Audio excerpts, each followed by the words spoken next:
Bonjour, bonjour et bienvenue sur le plateau de Bâti-Journal TV. Nous sommes à Montpellier et nous sommes au Congrès national du bâtiment durable. Avec mon invité, Sophie Ménet, nous allons parler construction hors site et on va voir comment la construction hors site a des avantages sur les plans environnemental, mais peut-être pas que, sur le plan environnemental. Sophie Ménet, bonjour. Bonjour Stéphane. Vous êtes directrice générale immobilier résidentiel chez GA Smart Building. Et je vais vous demander de me présenter GA Smart Building, mais aussi cette branche immobilier résidentiel. Alors GA Smart Building, pour commencer, on se caractérise en étant industriel, constructeur et promoteur. C'est-à-dire qu'on est spécialiste depuis des années maintenant, puisque nos premières usines ont été créées dans les années 60, de ce qu'on appelle aujourd'hui la construction hors site. Donc on possède aujourd'hui sur les aspects structurels des usines qui font de la préfabrication béton, des usines qui font de la préfabrication bois, des usines qui font tous les éléments de confort dans nos bâtiments, donc tous les systèmes de climatisation, les gestions GTB, GTC, et également tout ce qui est équipement type menuiserie et vêture de façade. Ça veut dire que vous couvrez à la fois la fabrication, mais aussi la conception, quelque part, et la réalisation. Exactement. En fait, je pense que le vrai savoir-faire, et puis vous me disiez tout à l'heure de dire en fait pourquoi immobilier résidentiel, c'est un groupe qui, pendant des années, n'a plus fait de résidentiel, puisqu'il l'avait arrêté dans les années 90. Et avec l'arrivée des nouvelles réglementations type RE 2020 et les nouveaux seuils à atteindre dans les ambitions environnementales, c'est reposer la question d'adresser du hors-site finalement au secteur du résidentiel. Et en fait, je suis arrivée dans le groupe pour développer ces aspects-là, en partenariat étroit avec notre filiale Ossabois qui fait tout ce qui est ossature bois 2D et 3D sur l'ensemble du territoire. Alors on va voir un peu avec vous après comment ça se passe dans la vraie vie. Mais avant, je voudrais qu'on revienne sur la construction hors site. Qu'est-ce que c'est que la construction hors site et en quoi c'est différent de la préfabrication ? Alors la construction hors site, je vais commencer par la conception. Et en fait, quand on conçoit un projet en hors site, on y met beaucoup d'ingénierie et on travaille avec des outils numériques. On réalise réellement un avatar numérique de notre bâtiment. Et ça, je crois que c'est le premier élément qui nous différencie vraiment de la préfabrication. On ne va pas reproduire systématiquement les mêmes choses, mais on va réaliser, grâce à un outil numérique, finalement, le bâtiment dans son imaginaire ou dans son double ou dans son jumeau numérique, comme on l'appelle. Et derrière, ça va nous permettre d'imaginer de façon structurelle chacun des éléments qui vont constituer la structure du bâtiment, choisir si on met du béton, si on met du bois. Ensuite, les éléments techniques du bâtiment, donc est-ce qu'on va mettre une salle de bain préfabriquée, quel type de façade on va venir y mettre. Et ça va nous permettre derrière, en usine, de préfabriquer tous ces éléments et sur le chantier, de venir les assembler. Et élément aussi important quand on parle de hors-site, c'est aussi tout ce qui est transport. Donc on parle souvent de 3D, moi je dirais même c'est de la 4D, parce que la 3D, elle est aussi liée à tout le couplage du délai et du transport pour avoir un assemblage optimal sur le site. C'est-à-dire qu'on réfléchit le transport pour pouvoir assembler d'une façon optimale quand on arrive sur place. Hein. On ne dépose pas les éléments et puis après on regarde, tiens, je vais monter ça et je vais monter ça. Ouais, on aurait un peu perdu l'intérêt. On aurait un peu perdu l'intérêt. Donc, différent de la préfabrication parce qu'on réfléchit bien en amont et on est vraiment dans des opérations de conception et ensuite de réalisation, enfin conception, fabrication, réalisation. Oui, et finalement, en fait, on fait du sur-mesure, c'est-à-dire qu'on utilise des éléments qu'on a déjà imaginés, qu'on a déjà conçus pour concevoir de nouvelles pièces. Moi, l'imaginaire que j'ai de la préfabrication, et souvent on nous oppose le hors-site à la préfa des années 70, c'est qu'on reproduisait toujours la même chose. Aujourd'hui, le hors-site, c'est pas un dessin en fait, c'est une technique pour construire autrement. Donc, et ça, je pense que c'est vraiment rendu possible grâce à l'outil numérique, comme dans le monde automobile, ou dans lequel on va utiliser le même châssis pour plusieurs voitures, ou le même élément technique pour différents systèmes de climatisation. C'est exactement la même chose dans le bâtiment. Et on n'aura pas la même voiture ou pas le même bâtiment. Et pas le même bâtiment. Sur les aspects environnementaux, cette fois-ci, en quoi cette approche, cette méthode, on peut parler de méthode ? Ouais.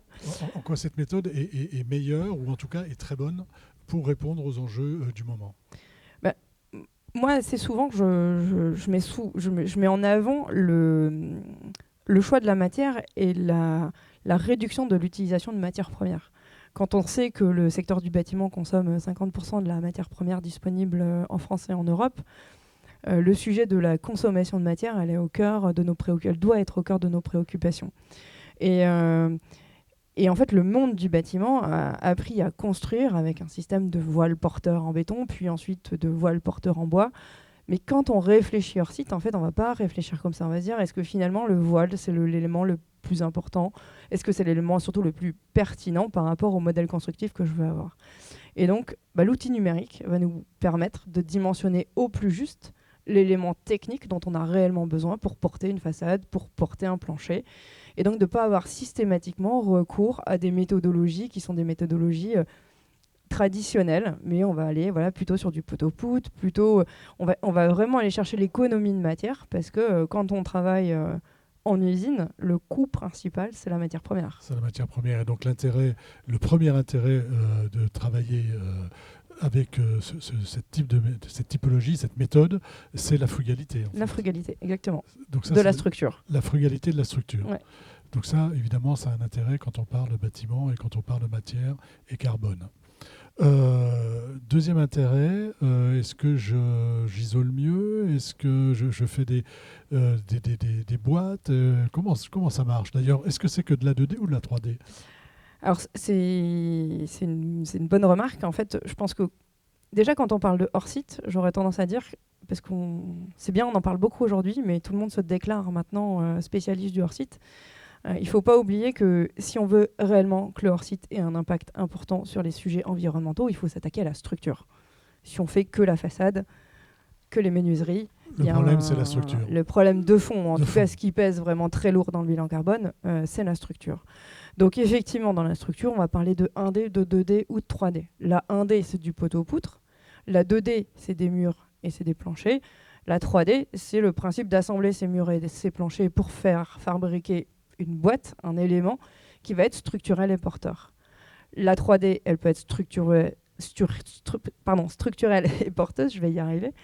Et on en a fait plusieurs démonstrations. Et aujourd'hui, justement, on a un démonstrateur à la Défense qui est financé dans le cadre de l'appel d'offres de l'AMI qui a été lancé par France 2030 et donc piloté par l'ADEME, qui va nous permettre de monter des modules jusqu'à 50 mètres. Après, pour répondre à votre question sur tout ce qui va être isolant, là, on est plutôt sur une réflexion de où est-ce que je me situe en France, comment je vais remplir mon ossature, avec quels matériaux, pour venir apporter la bonne inertie au bâtiment, la bonne hygrométrie, en fonction des problématiques thermiques auxquelles j'ai affaire. Donc on a des cas de projets qu'on a gagnés en mixte bois-paille. On en fait avec du béton de chanvre, on en fait avec de la ouate de cellulose, et en essayant systématiquement de trouver la meilleure réponse face aux défis climatiques qu'on a sur un secteur donné qui, aujourd'hui, notre terrain de jeu est la France entière. Mais vous ne construirez pas de la même façon ici à Montpellier qu'à Lille. Ah non, ça c'est sûr. Ça c'est sûr. Mais vous obtiendrez le même résultat. C'est-à-dire qu'aujourd'hui, ce que vous construisez, et on va voir ce que vous allez faire et ce que vous faites déjà avec le logement, enfin en tout cas avec une offre que vous avez lancée, on est étiquette A. Oui, exactement. Ça, c'est un élément qui est important et qui est très différenciant dans la période qu'on est en train de vivre avec cette crise immobilière. C'est qu'aujourd'hui, malheureusement, sur le marché, les logements neufs, ils sont tout juste étiquette C. Enfin, voilà. Et quand on commence à travailler sur des méthodologies hors site, on atteint assez vite des labels environnementaux qui sont sur des niveaux au niveau de la RE 2028 ou 2031. Comment ça se fait qu'on y arrive assez vite? Qu'est-ce qui fait la différence? Je pense qu'il y a le process et la méthodologie, c'est-à-dire ce qu'on se disait avant, c'est-à-dire on conçoit, donc le fait de concevoir très en amont, on optimise la matière et derrière on va avoir notre avatar numérique, ce qui va nous permettre d'optimiser les charges, ce qui va nous permettre de travailler les orientations, ce qui va nous permettre de travailler les systèmes techniques aussi. Donc on travaille de plus en plus de gaines préfa, d'éléments thermiques préfabriqués. Et donc tout ça, ça nous permet effectivement de mettre sur le marché des logements qui sont en étiquette énergétique A et de travailler encore au-delà certains aspects sur tout ce qui va être charge de copropriété, vraiment frugalité à tout prix du bâtiment. et donc un impact direct sur nos acquéreurs, à la fois en termes de délai, puisque globalement, quand on construit en hors-site, on divise par deux à peu près les délais. Les délais de construction. Hein. Donc l'impact sur les intérêts intercalaires, il est immédiat. Et puis ensuite, sur les charges de copropriété et les charges de chacun des appartements, on faisait un petit calcul ce matin sur les optimisations de charges et on se rendait compte que globalement, ça correspondait presque aux intérêts du prêt aujourd'hui avec des prêts à 4,5%. Donc ça veut dire que en fait, quand vous achetez un projet qui est énergétiquement très performant, vous avez quasiment un prêt gratuit. Voilà, vous effacez un petit Vous peu la effacez problématique, en tout cas la problématique des taux. La problématique des taux. Cette offre s'appelle comment et qu'est-ce que c'est exactement ? Alors cette offre, c'est l'offre rouge qu'on a créée l'année dernière donc, et qui sera mise en commercialisation dès le mois d'avril sur une opération à Tours et sur une opération à Saint-Cyr-l'École qui est un démonstrateur hors site que l'on fait avec Grand Paris Aménagement. Vous avez déjà des retours sur des futurs acquéreurs Comment je vais habiter dans quelque chose qui a été fabriqué en usine? C'est pas fait par des compagnons, c'est pas du vrai chantier, c'est pas du vrai projet.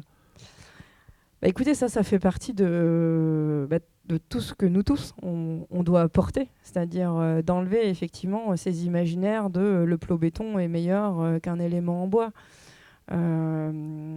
Aujourd'hui, moi je suis intimement convaincue que le logement est un usage et qu'on en veut l'usage le plus frugal au niveau énergétique, qui puisse nous permettre d'avoir l'ensemble de nos usages, qu'on s'y sente bien et pour notre durée de vie. Donc l'objectif pour moi, il est vraiment d'être en capacité de produire du logement rapidement et très vertueux au niveau environnement. Et je pense que c'est ce qu'attendent les gens. Voilà, c'est les besoins, ils sont maintenant, ils ne sont pas en 2050 oui. ou en 2030, puisque vous êtes au niveau de la RE 2020, 2028 ou 2031 déjà. Oui, exactement. Et puis je pense qu'il y a encore 2 ans, si on demandait aux acquéreurs quelle est l'étiquette énergétique de votre bien, je ne suis pas sûre qu'ils s'en rendaient compte. Aujourd'hui, je pense que tout le monde y fait attention parce qu'il y a bien quelque chose sur lequel on ne reviendra pas en arrière, c'est les engagements vers une neutralité carbone. Et il faut impérativement que nous, promoteurs, on propose enfin des projets qui soient en avance sur leur temps et pas tout juste à la réglementation ou en dessous. Déjà au niveau de 2030. Attention quand même, parce que est-ce qu'aujourd'hui, il y a vous me disiez, quand on a discuté un peu avant ce temps d'échange, il peut y avoir alors pas du greenwashing, mais ou bashing, mais du hors-site bashing. Pourquoi ?